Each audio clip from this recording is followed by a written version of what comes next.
Hey there, friends. I'm Jean Greene, and you're listening to Sips from the Sip, brought to you by the Utica Institute Museum. Around here, stories steep slow and truth runs deep. And this season, we're tuning into the gospel grooves that shape the Black church tradition across Mississippi. Today's guest is the kind of musician who doesn't just play gospel, he lives it. Maurice Morgan Sr. has strummed, picked, and slid his way across the gospel scene, sharing the stage with legends like Willie Banks and the Canton Spirituals. These days, he's still going strong, playing with Utica's own James family and delivering that unmistakable sound in his solo work as well. Let's settle in and hear the story behind the song. I want to welcome to the program today a gospel legend. Mr. Maurice Morgan is with us to discuss gospel music and his experiences and his thoughts on it. Mr. Maurice, welcome. Good to be here. Thanks for having me. I am so honored that you're here. I guess I want to start with how you came to be in Utica. I came here in 2004. Came to Jackson, first of all. Okay. Playing for the Canton Spirituals. Okay. And one Sunday evening, I went to play for a group called Young Men in Christ. And their cousins sing in a group called the James family. Okay. When I got there, I saw her. Uh-huh. And so later on, we talked, and I got hooked up with her. Uh-huh. And I never left Jackson. So then she's from Utica, and I met most of the people from her church before I met her. Oh, how's that happen? Because I met her cousins first. Okay. Hadn't ever seen her. I met her cousins. Uh-huh. And so when I finally saw her, one of the guys, Ralph Nelson, that's my cousin. Yeah. Want to meet her? Yeah, I guess so. And on that, the rest is history. We've been married now 13 years. Wow. Yes. And now, prior to that, like I said, came here to play for the Canton Spirituals. That was my main goal, to come here. And I didn't expect to come here and get hooked up and be here forever, but here I am. Life is Yes, life. ma'am. You were playing for the Canton Spirituals. What instruments do you Lead play? guitar. I play bass. I play a little keyboard, but my main instrument is guitar. Lead guitar. Okay. Yes, ma'am. So you come to Mississippi from North Carolina, not ever thinking that you were going to make Mississippi your home. Never thought that, because prior to that, 1986, I came here to play for a gentleman that resided in Raymond, Willie Banks. Oh, okay. I played for Willie Banks in 1986. And, Wow. And I always wanted, because back where we were from, we always heard about the Mississippi groups, the Jackson Southerners, the Williams brothers, of course, Willie Banks and the Messengers, and they were really big in our outside. So, and to come here in 1986 playing for Willie Banks was a big thing for a little country boy like me from Wilson, North Carolina. So the fame or the information about these Mississippi groups went beyond Mississippi. Yes. Yeah, it's a thing that says that a prophet's not honored in his own country.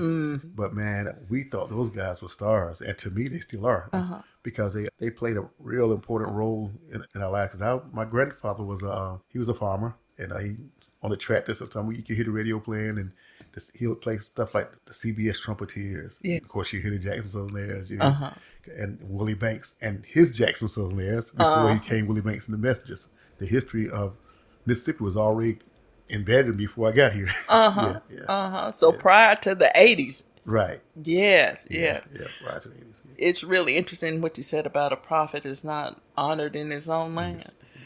That's one reason that I wanted to do this program. Yes, ma'am. Is let people know locally and nationally, globally, Yes, ma'am. that there is a vital influence that's exerted through the groups here. Talk about once you got to Mississippi and decided that your life and your wife were going to be here. Like I said, the day I saw her, she was singing with her group, the James family. Uh-huh. And I'm sitting here looking at all these pretty girls. But I remember when down here, they do a little thing. If it's 3 or 4 groups traveling together, they convoy to the programs. Oh, wow. At that time, I think it was like 2 or 3 groups following each other. They was meeting up at I think it was a McDonald's in Canton. And so she pulled up on a little white Jeep. I started walking. I said, "Hey, man." I said, "Who was that?" He said, "So Ralph Nelson. That's my cousin, man. You want to meet her?" I said, "Sure, like to." I said, "That look like wife material." So I guess I spoke it. Yeah. I said, like wife material. So, Okay. And so after being here for a while, and they had a couple rehearsals, he said one night, she said, "Why don't you come go with me to my rehearsal?" And so I went there and started working with them. And the rest is history because I've done 2 CDs on them since we've been together. I sure have. Oh, that is awesome. Yeah. That is awesome. Your CD, before we get further into it, you have how many CDs for yourself? This is my first one. This is my first one. I've helped a whole lot of different, like I said, different groups. Let me say it like this. Okay, it was a group back home. I don't know if the song got here or not about Lord keeps sending blessings my way. Okay. They also wrote I Want to Go Where the Thunder Don't Roll. But that's when the Thunder Don't Roll, rather. And the Jacksonians, they heard them sing it, and they were influenced, so they recorded also. Oh, wow. And so it was a group called Willis Pittman and the Birdlifters. They were from Richmond, Virginia. I started with them. And then I went from there to Willie Banks and Messengers. From Willie Banks and Messengers to a group called the Fantastic Violinaires. Wow. From the Violinaires, I went to, let me get it right, a group from Ohio called the Pilgrim Wonders. From the Pilgrim Wonders to the Gospel Keynotes. Wow. From the Gospel Keynotes to the Five Blind Boys of Alabama. And my last stop was, it was another gentleman that sang with a group called the Sensational Nightingales. His name was Charles Johnson. He done what they call Southern Gospel. And so I was with Charles Johnson a few years, but my last stop was the Canton Spirituals. Wow. Yeah. Wow. Talk to me about Rightful Air, your CD that you've just released.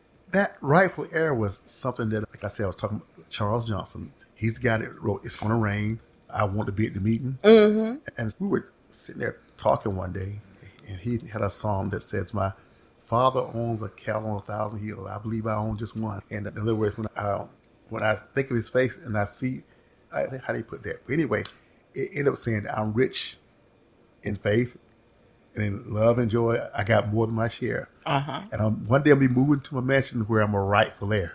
Wow. Yes. Yes. Where I'm a rightful heir. Everything that God has given to me and has granted to me, I think I deserve it because I'm a rightful heir. I'm his. All right.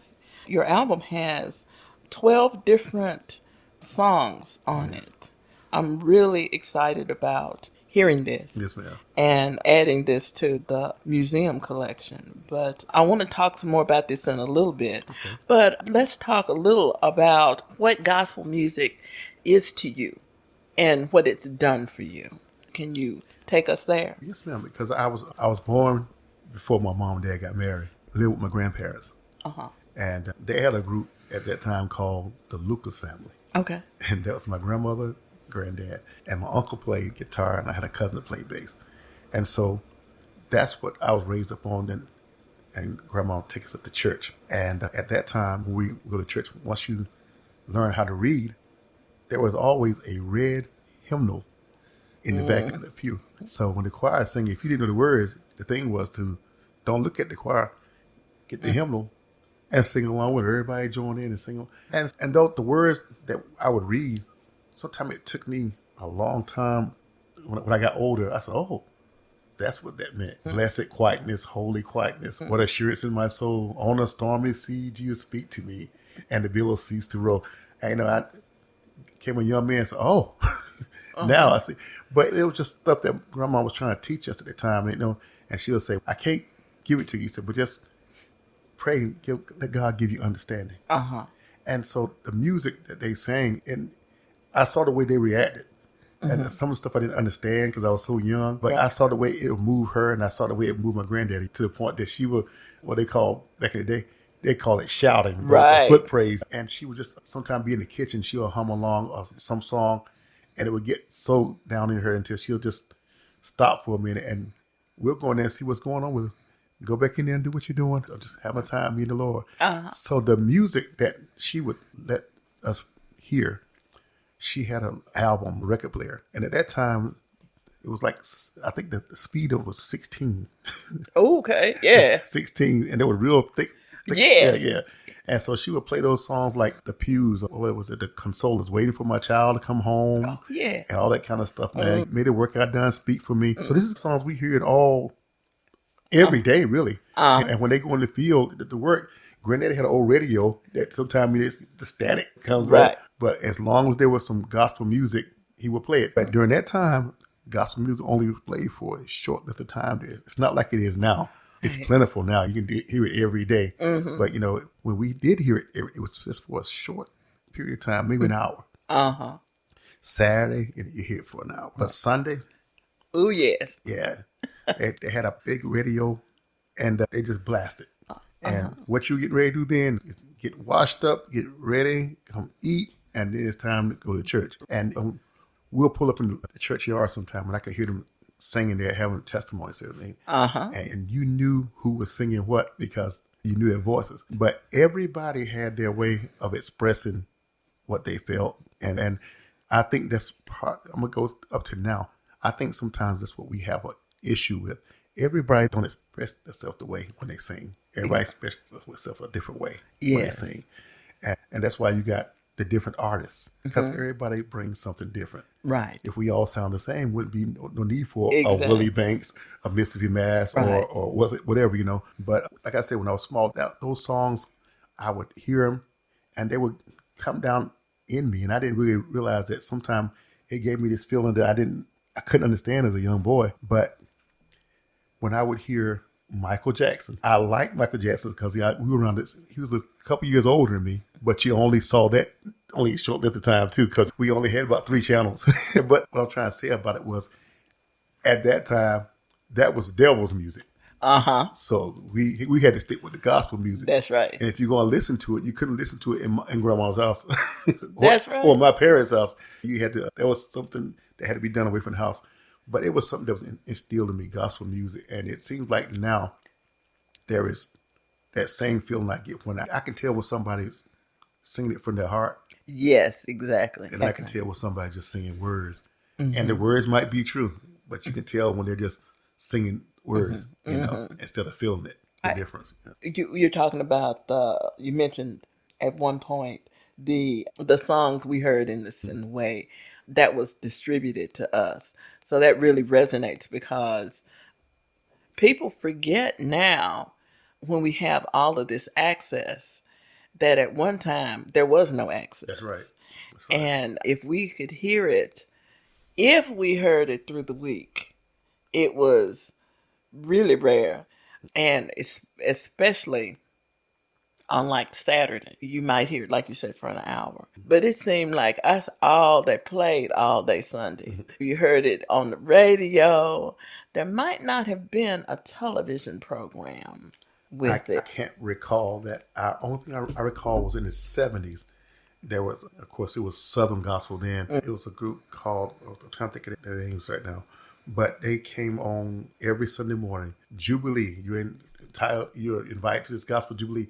But I remember that. It was white groups, but we sit there and listen to that because that's the only thing you're going to see on TV at that time. And it was I can't think of the name of the groups right now, but the Happy Goodmans. The Happy Goodmans with them, and it was the Florida Boys. In fact, the Florida Boys are the one who really hosted gospel jubilee as well. Yeah. And it's interesting that you mentioned that because those were white groups. White groups, that's right. And so you would see them, but you might not see us. That's right. That's That's right. So the Southern gospel is just a little bit different from the gospel music of Black folks at the time and now, because there are Christian artists as opposed to gospel artists. Talk about, you mentioned you can tell when somebody is just singing the words and when somebody is singing from the Spirit. Yeah. I'm not going to ask artists because that's not helpful.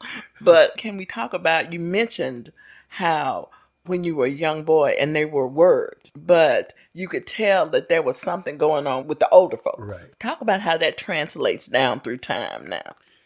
At that time, when I was a little boy, we were talking about the difference between the black groups and the white groups and everything. Like you said, we didn't have the access to things like the white people did at that point in time. And so they were, like I said, my granddad was a farmer and everything, and we worked hard during the week.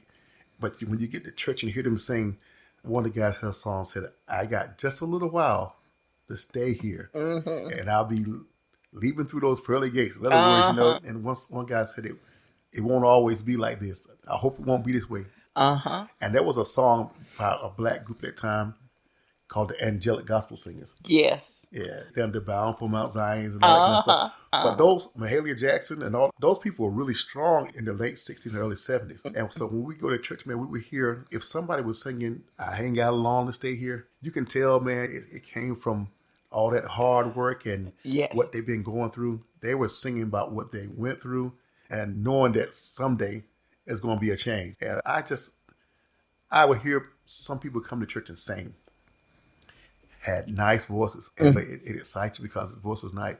But it's something different when they start singing from the gut, from the soul. And it was a guy that recently passed not too long ago. Didn't have a great voice, but when he sang, he meant every word of it. And that was Lee Williams. Yes.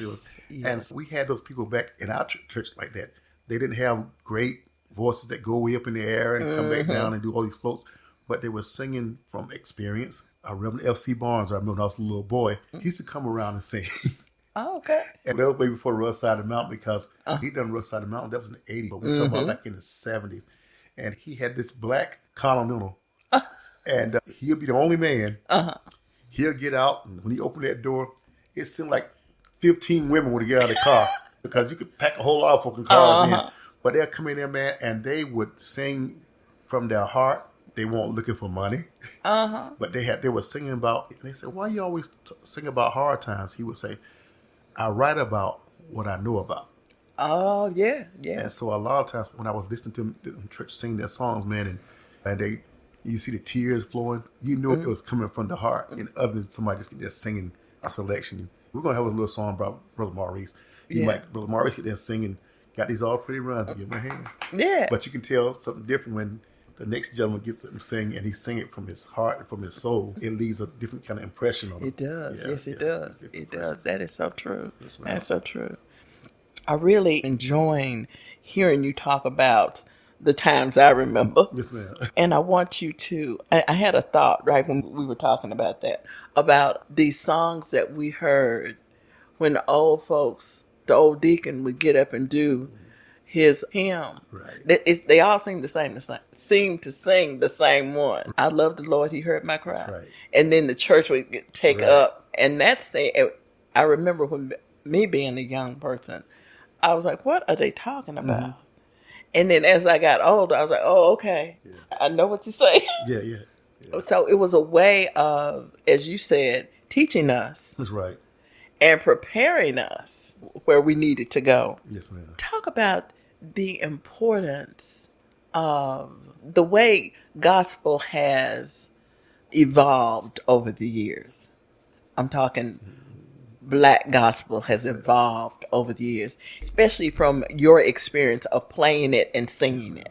I mentioned a few earlier what I was raised up on, angelic gospel singers. Yes. The Consolers. And there was a group called the CBS Trumpeters, the Dixie Hummingbirds, and those guys like the Pilgrim Jubilees. It was, you could tell then that it was real gospel. It was something that when you heard it, you knew it was gospel music. Yes. And so I'm talking about maybe the latter part of the 60s, 70s. And I saw it when it started to change, when they started talking about contemporary. And at that time, Andre Crouch was considered, the Hawkins were considered. They had these songs, when you listen to it, still you can listen to it and tell that it was gospel music. But as time went on and you start getting toward the 90s, I had to start listening real good. That's right. Because they'll say, "You're so good to me. I can feel you from the crown of my head to the sole of my feet." But they would never say Jesus. That's right. right. It's like it got to the point where they didn't want you to say the Lord's name. And I saw that from the 60s up until, I'm going to say around to the 80s. I saw it when it started to change as a little boy. They didn't want you to even say God's name. And because, like I said, going to school, we used to sing songs in school. They allowed us to sing songs in school. Got to a certain point, we couldn't sing or pray in school. And I think all that made a drastic change toward even the music, because no prayer, which you're taking Jesus out of everything. Really, what do you have to sing about? What do you have to sing when it about? comes down to gospel music, what you call real gospel music. And I saw that change, and I saw it started taking effect. So now, not calling any names, you hear certain things in certain music, you sit there and you say, I wonder, is God pleased? I wonder, is he really satisfied with where we've taken to this? And a lot of matters, I don't believe he really is, but that's just the way I feel about it. It's just, I think that if you say you're driving, there's a difference between a Chevrolet and a Cadillac. That's true. There's just a difference. And there's a difference between when you say God and when you say the devil. And sometimes people say there's such thing as going too far. But we live into a place now that we can just about do what we want to do. And the music, even though it's changing tremendously, they want to do it. It goes along with the flow. But I say it like this, and I'm not going to downrate anybody that really want to do it. To me and for me, it's a certain way I got to do it. Or to me, it's not gospel music. I got you. You mentioned that sometimes you have to listen carefully to see what they were singing about. And I can't give an example of it because I can't think of one right now. But I've heard songs and I go, wait, is that a God? What are they? Is that supposed to be a praise song? Right. Because it's secular. And there's nothing wrong with the ones that right. I'm not trying to say that's quote unquote bad. Right. But when you talk about the genre, the gospel music, the genre, and you hear some of the things that are trying to fit every genre, what purpose do you have in trying to fit every genre except trying to sell as much as you can? Right. So then, is that your ministry? Or is that your business? I think it's end up turning to a business. I think that's what happens. It becomes a business. And don't get me wrong, everything you do, you need to have some sort of, you need to have some sort of business with it. But don't forget what you're doing. It's just years ago when I was a little boy, when my mom and dad took us to town and they got married, we moved to town, around 5 o'clock in the evening, you could smell the food because everybody was cooking about the same time. You could smell the food. And then you hear somebody say, all right, y'all, come eat. And everybody was going to a different house. Or even if you're at a friend's house, they said, come on in and eat. But you could smell the food. That's right. And you knew that somebody was cooking some greens or whatever it might be. You could smell it. But now you can be right at a restaurant and things have changed so much. You can't hardly smell food anymore. That's right. Because things have changed so much. And that's what I feel about gospel music. I used to hear it from all the way down the street, and I can say, oh, man, that's the Caravan. That's Shirley Caesar. Now you got to listen and say, who was that? Because sometimes it's hard to distinguish where it is. I'm glad you mentioned that because that commonality, that neighborhood feel of being in the neighborhood and you knew everybody was cooking. Somebody, Miss So-and-so got her chicken on, or somebody cooking salmon croquettes. Do I smell? That's a part of our village that we have allowed to leave us, and that is sorely missed. Yes, and it's not just the food cooking. It was that everybody knew who Maurice is over at so-and-so's house, and he knows he had to get home before such and such time or before it get dark, because we're missing a lot of that. And I think the gospel music that we have now, and I'm not talking about all of it because there are groups and there are artists that still, even though they're singing in a genre that's not quite gospel, some of them, as you said before, you can still hear when they're singing from their soul. That's right. Even though it may be a praise break kind of song, if that's coming from their soul, you can still feel that. I think of a song by, I'm going to mention this one artist, Leandria Johnson, and another one. Oh, Lord, I can't think of what the girl's name. One of those sister groups. Clark Sisters? Yes. Okay. Yes, the Clark Sisters.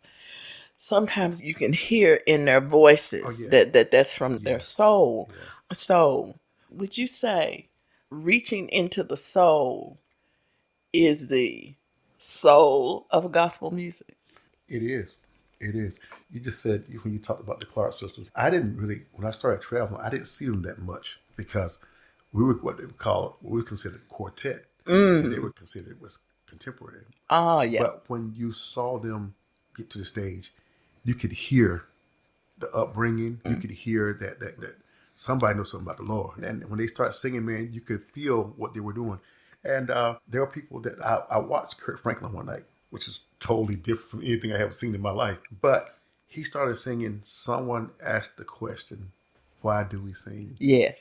And I was sitting listening to him, and I'm like, man, he comes from stop. He comes back and starts singing the reason why I sing silver and gold. I'd rather have Jesus and silver and gold. My thing is, I can tell when the tide change. Yes. I think there's some artists that knows that. Like you said, they do it for the reason they do it for. Okay, they want to please the young people. They want to please that one. When it comes down to it, they know where to go to. They know where to go. Exactly. That song, that Kurt Franklin song, the reason why we sing, the first time I heard it, the Utica Jubilee Singers under Dr. Bobby Cooper. Okay, I heard my wife told me. Were in the Shirley Hopkins Davis Amphitheater now. And I had gone in to listen. I'm working up in the library, and they said the Jubilees are singing. I'm like, oh, okay, fine.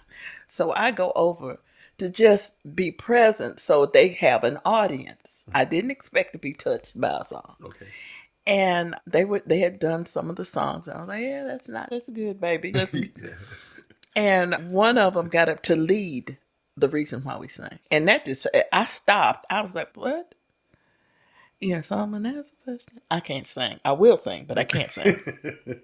Why do we sing? And I got so moved by that, I went down and talked to them and said, can y'all sing it one more time for me? It's well. Yeah. And I know when the Utica Southerners were here, the sisters were harmonized just in pieces. And I was sitting there going, you can't shout at this microphone, Jean Greene. You can't do it. You're going to have to keep that professional. Where has music taken you? You were in North Carolina. Yeah. How has it moved you around the country and around the world? Actually, when I was living with my grandparents, having the time of my life, my mom was the only girl out of 4. Wow. And so I was my mom's first born. Little nephew running around there, sister's little boy. So I'm spoiled rotten. All my uncles play guitar. Okay. All my grandmother's brothers play guitar. I had aunties that play guitar. So by me living with them, there's always a guitar around. They didn't want you messing with you know what you're doing. So they finally gave me a chance that I started messing around with it. I watched them. So when my parents got married, when we moved to town, what we said, I was standing on a potato basket one day in the middle of the yard playing. And the kids started coming around looking. So I was trying to figure out why they standing here looking at me like this. I said, here, you do it. They said, oh, I can't do that. And that's when, by me being in a rural area, I thought that's what everybody did.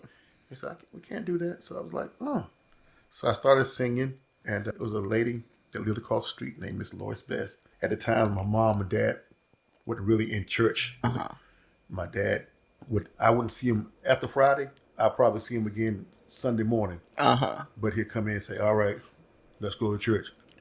He'd been out drinking, but it's time to go to church. And if he didn't go, there was a church next door and a church down the street. He sent us to church. And the lady across the street, Miss Lois Best, said, I want you to sing in my junior choir, a little church called St. Paul in Wilson, North Carolina. Started singing with them, man, and we started singing. And they started taking us around, like maybe in like 30-mile radius. We go. Oh, wow. Places called Goldsboro, North Carolina, Fayetteville. We were getting around. And so this little guy that's singing, Yes, Jesus Loves Me, they would say, when they see me, you going to sing your song tonight? And I was saying, Yes, Jesus Loves Me. And this Lord's Best started me singing. And we was coming back from church one night, and there's 3 women in the car, and I was sitting in the back seat. One of the ladies, Miss Joyce Arthur, said, you know what, baby? You're going to go a long way said, God's going to bless you. Baby going to be a singer. And I'm saying, at that time, I had a little high voice. So, I guess it was cute to people because you get a certain age, and if your voice is not really that great, it ain't cute no more. So I started playing guitar. And so my family we had a family group called the Morgan family. So God touched my dad's heart. My dad became a minister. Wow. And so he pastored the church. And as I was growing up, said just like it is, if you play piano, he was considered a sissy. So he said, I want you to start playing piano. I was like, well. He said, yeah, man, I'm going to need a piano player at my church, man. And, man, I did not want to do that. But I learned how to play. And he would say some Sunday mornings, I would grab my guitar, think I'm going to play guitar. No, I need you to play piano. And it just took all the wind out of me, man. Because I wanted to be a quartet gospel guitarist. That's what I wanted to be. But the Bible says your gift will make room for you. Yeah. And it did, because leaving in 1983, I was going to technical college, and my mind just wasn't on working a job. Man, every time I saw or listened to one of the groups on the radio, man, I gotta get me with a group. And I gotta travel. And being around, listening to the groups on the radio, like I said, at the time, you had the Mighty Clouds of Joy, the Dixie Hummingbirds, the Soul Stirrers, and the Caravans. And I didn't really care what group I was going to get with. I just wanted to get with a group, and I wanted to travel. Yeah. That's what I wanted to do. And sometimes, man, we live not far from the interstate. You'll see the buses come by. That's why the bus might say, the Mighty Clouds of Joy. Yeah. Wow, man. See, that's what I want to do. That's what I want to do. James Cleveland, that's what I wanted to do. And so once I started hanging around different local quartets groups, they'll sometimes be on what they share the stage with the big groups, like the Soul Stirrers and different right. groups. And so I was out one day playing for one of the small groups, a little group called the Canton Spirituals back home. And one of the guys said, hey, man, that little guy can play. I wasn't fully developed yet, but they saw the potential. And I really wasn't ready. But one of the guitar players, Kevin Wilson, said, hey, we're going to give him a shot.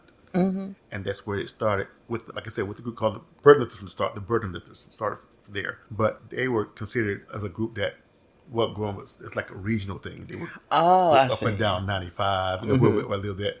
What was that group name again? Willis Pittman and the Burden Lifters. Okay. They the one that recorded I Want to Go Where the Thunder Don't Roll. Oh, yes. Okay. After that, the manager said, I know what I'm going to do with you. I'm going to get you hooked up with Willie Banks. And so when they saw me play, and like I said, I wasn't fully developed, but they took me and they started telling me the do's and the don'ts and what not to do. And I was like, man, I thought it was going to be just having fun. I didn't know it was going to end up being work. And that's what it ended up being. It ended up being, started seeing what it took to be a gospel singer, a musician. And when you look at at this time, you look at the quartet groups, we were called the Chitlin Circuit. Yeah. Yes, they weren't making the big money as the groups like the Mighty Clouds of Joy. They were considered the top dogs at the time, the Mighty Clouds of Joy. And the Soul Stirrers, of course, the Soul Stirrers only went so far because Sam Cooke left. That's right. He left. That's right. And he kind of stagnated them because after he left, they were still singing, Lord, remember me, if I can only touch the hem of his garments. Because those songs that he did, it left such an impact that they had to sing those songs because they left such an impact. But it was just one of those things that when I started listening and saw how the industry was, I wanted to be a part of it. I wanted to be a part of it. One of the guys, Slim Supreme Major, said one day, he said, hey, man, you play all right.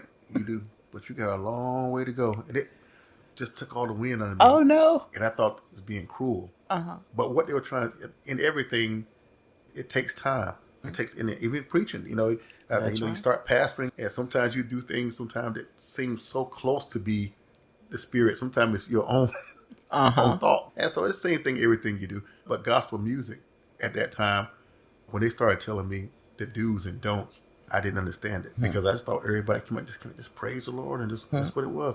But man, they wanted to understand that each group had its signature sound. Everybody had a signature sound. When you hear Jane Cleveland, you know it's Jane Cleveland. That's right. When you hear Albertina Walker, you knew it was her. Everybody had their...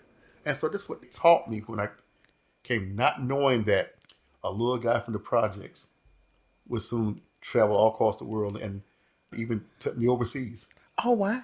Yeah, the 5 Blind Boys took me overseas. Talk about... You mentioned the 5 Blind Boys earlier, and I was like, I know that group. Yes, ma'am. When did you play with that? When did you make it to Alabama to play with the Five Blind? I was playing for a group called the Gospel Keynotes. Okay, yes. And Clarence Fountain, man, he was... Oh, Clarence Fountain, yeah. Clarence Fountain. I'm a jokester. I love to play. And I'll be mimicking what they'll say and stuff. And he said, "Is that Maurice?" I said, "Yeah." Tell him I said, "Come here." He said, "You want to go with the Blind Boys?" I said, "I don't know." He said, "We go everywhere." He said, "We stay across the water." And so I said, "Man, maybe so." I said, but I was nervous because I had never been, And man, that's when I was over in, I want to say I was in Frankfurt, Germany. And I was like, man, a little boy from Wilson, North Carolina. There you go. From the projects. We didn't have that much, didn't have money, and that's the time I get emotional about it. It's just, God took me everywhere I could think about. I wanted to go overseas. And then I said, here I am in Switzerland.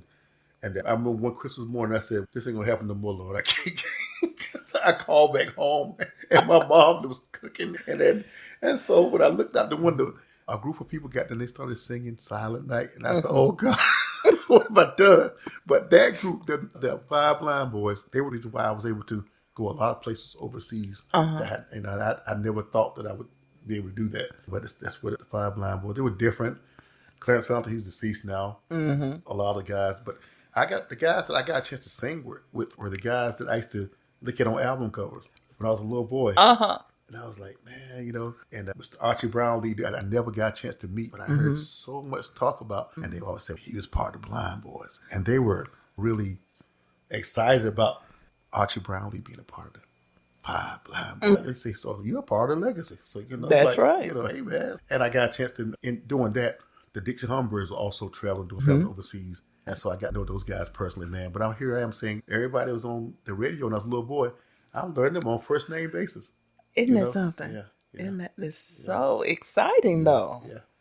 You still travel with different groups now, right? Yes, ma'am. Not just the James family, not just your home family. Right. Talk about some of the things that you are doing, some of the places you are going. And I was lucky to be able to get you to come down and sit down and talk to us. I understand that, and I appreciate that, because I know your schedule is also always full and cramped, and I'm excited that you were able to carve out this little bit of time to come to the museum and talk about gospel music with us. But tell us a little bit about what you're doing these days. These days, I am Angela James from here in Utica. We got married, and we have 2 children. I have a stepdaughter, and I have a son who's 12 years old. Oh, wow. So get right on the cusp of those teens. I'm 59 at this point in time. But coming here, it done a lot for me. I was able to slow down and understand. I was moving so fast at one time that I was just singing and playing. And one day I just got a chance to sit down and said, God, Lord, you've done a lot for me. You've done a lot for me. A lot of these groups that I used to dream that I was playing with. Now, Malaco Studios, which is in Jackson, is not too many artists I haven't played for. And, wow. You talk about the angelic gospel singers, the gospel keynotes, the Soul Stir, the Highway QCs, oh man, the Evereadys. So whenever they got something going over there, they'll see how my schedule is. And that was one of the highlights of my life, because when I was a little boy back at home, the records would come out. Like I said, the Jackson Sonners, the Williams Brothers. And I look at the back of the album that said Malaco, that's right. Malaco, man. I was like, man, I read the names, who done this, who done that. And then, one day I was sitting in the house, and I was sitting there thinking, I looked at a few covers, and there's Maurice Morgan's name. There it is. On the back of play guitar, or wrote the song, or something like that. And this is what I'm doing now. Right now, I try to reach out to upcoming groups or people that choirs, and that's something different for me. But I'm enjoying the trip. That's good. I'm enjoying the trip because I want everybody to be good. And if your group's not, you think it's at the part, if I can do anything to help, I want to do what I got to do to help. And that's what I'm doing. I love the area that we're in, because we got so many upcoming groups. And so that's my desire, to help the upcoming groups in the area. Yeah. That's excellent. That's excellent. Desire. Thank you so much for that. You mentioned you're a songwriter. I didn't realize that. Yeah, right. Did you write these songs? I wrote about maybe 5 of those songs, because I'm going to tell you why. In my writing, sometimes when you start hearing yourself, start writing, you start hearing it, everything starts to sound like you. So therefore, I reached out to some people. A matter of fact, now one of the songs called "A Man of His Word," I wrote that. I actually wrote it for Huey Williams, the Jackson Southern there. That's who I wrote it for. But this time, his schedule was kind of hectic. The guy I played for years ago, Willie Banks, has a son he called himself Willie Banks Jr. So he's singing that for me. He sounds just like his dad. And of course, there's a lady that's singing a song on that, "To Be Like Jesus," Living Lily. She sings with the Mississippi Mass. Yes, she's singing the song. Oh man, I reached out and got a few different people that Paul Porter. Paul Porter is singing a song. You know, and, it was just a joy of trying to reach out. See, I wanted, if I write this song sound like him. Yeah. And the thing was, most of the time it cost a lot of money to get these people. Right. But by me playing for different groups, they say, "Hey man, can you come play for me?" And so a lot of those things were favors. People returned favors. Wow. Because I'm looking on here and I was like, ooh, okay. Yes, all ma'am. right. Yes, ma'am. Yes, ma'am. Yeah. Is there anything that I missed that we need to talk about? I don't think so. We've been all over the place. Yeah. And when I start talking about this, it goes so many different ways. My mind starts going. Sometimes I'll get off subject because everything starts to run in together. But you would ask me how I got here. Yes. Man, from Wilson, North Carolina to Jackson, Mississippi, and from Jackson down here in Utica now, you would think that most of my friends really back in North Carolina, all of them are. But man, I came here, man, and created so many friends, learned so many people. Yeah. And I got sick back here in February. Oh. And they gave me a benefit program. And the cars that I saw, the people that I saw, and I have a friend, he's a blues artist, Castro Coleman, and he's getting around now. And he said he was walking up he had to park a long way down the road to get to me. He said, "Man, this is a beautiful thing. We're doing a benefit for Maurice and all these cars out in this yard." And he get a chance to see it. He's not dead. He get a chance to see how much people really love him. And so I was really amazed of moving here and how people how they responded to coming to come to my aid. You know, and I'm proud of that. I'm proud of that. You should be, yeah. I'm proud of that. Yeah. And like I said, the gospel music is what brought me here. There's a phrase that I say, and I'm serious about it, that all roads lead to Utica. The road of your life brought you to Utica. Yeah. And by being here, you are able to reach out and touch up and coming artists. Yes, ma'am. I am excited that we are able to show that a little bit of town. That's right. With just a few people in it has this far-reaching touch that has transcended time, really. So I want to thank you. I'm not going to keep you all day. I know you've got things to do, but I thank you for agreeing to come and talk to us about this subject and how it has affected your life and how it brought you to Utica. And I want to tell our listeners that Maurice Morgan Sr.'s album, Rifle Air, is available now. That's right. And where do they get a copy of all digital outlets? All digital outlets. Y'all hear that? Maurice Morgan Sr., Rifle Air. Maurice, thank you for coming today. Thank you so much. I'm glad you asked me to come. It's so much talent here in this little town of Utica. It's really mind-blowing, the talent that Utica has. It has a lot of talent, a lot of good singers. That's awesome. Musicians, yes. So thank you so much. And tune in to our next podcast where we'll be talking more about gospel music. Thank you, Maurice. Thank you so much. Maurice Morgan Sr. reminds us that gospel music isn't just a sound. It's a lifetime of service, one note at a time. His guitar has been the backbeat to revival tents, Sunday mornings, and everything in between. Thank you for joining me for Sips from the Sip. This program is supported by donations from our listeners. If you enjoyed today's program, consider making a donation or becoming a patron. To support Sips from the Sip and all the work we're doing at the Utica Institute Museum, visit our Patreon at patreon.com/Utica Institute. Until next time, this has been Jean Greene from Utica in the heart of the SIP, where the strings speak, the spirit stirs, and the stories sing.